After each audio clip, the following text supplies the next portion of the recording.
peralihan itu barangkali dimulai ketika orang-orang Nusantara mulai melakukan pilgrimage, ibadah haji ke Mekah, yang menurut catatan yang paling awal itu bisa dilihat dalam buku yang disunting oleh Henri Sambeloa, uh, ibadah haji di Nusantara itu sekitar abad ke-15 ya.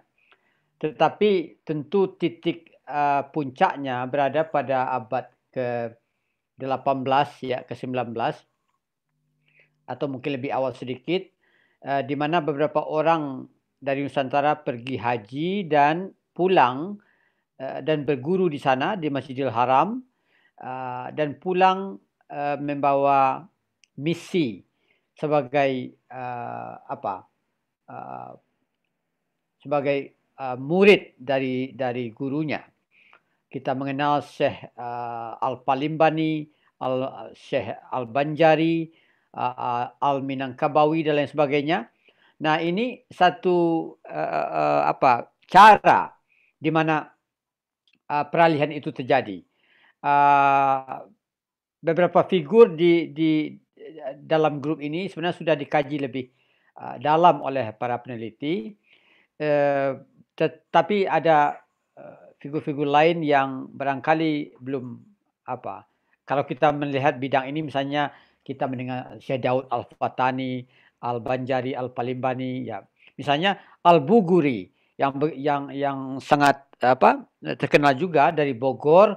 Jadi dulu itu nama ulama itu didasarkan pada asal mereka, dari mana dia. Seperti juga Al-Makassari ya. Nah, tokoh-tokoh seperti Al-Buguri itu belum dikaji lebih jauh. Jadi masih ada ruang untuk mengkaji ini. Tetapi fokus pemikiran saya tadi adalah satu figur lain, kelompok figur lain di luar ini, Pak Abdul Rahman, yaitu para perantau yang sebenarnya bukan ulama tok ya. Mereka itu tahu adat dan sebagainya, seperti dalam kasus Datu Godam, Datu Jenaton dan lain sebagainya ini, yang pergi ke jauh dari wilayah asal etnisnya, batas-batas etnografis etnisnya, untuk mengembangkan Islam ya. Jadi ini satu grup lain yang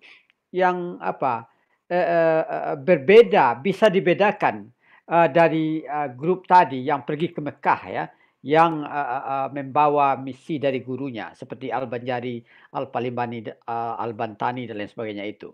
Nah, grup ini menurut saya yang belum dieksplorasi secara historis, bagaimana perannya dalam dan mereka itu yang menariknya, mereka ini datang ke daerah perantauannya dan menjadi dekat dengan penguasa setempat, penguasa lokal.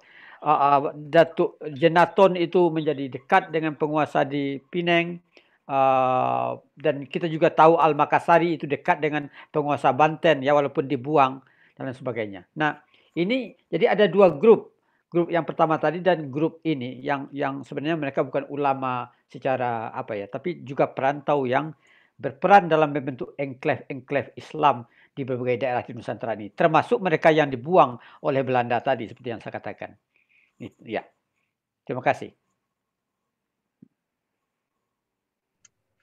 Terima kasih Bapak Suryadi atas pencerahannya. Pertanyaan kedua kita berikan kepada Pak Laode Ta'lami, Bapak Laode Ta'lami. Ini dari Bapak Din Majid, pertanyaan dari Bapak Din Majid mengenai dinamika atau pola-pola yang terbentuk atau ditemukan dalam masyarakat Buton.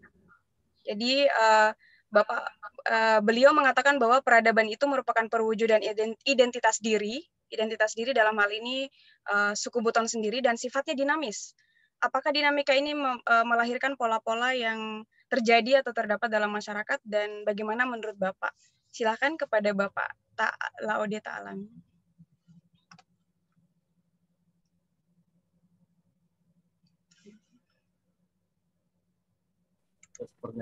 Pertanyaan yang ditujukan kepada saya bahwa apakah dinamika itu terjadi juga pada orang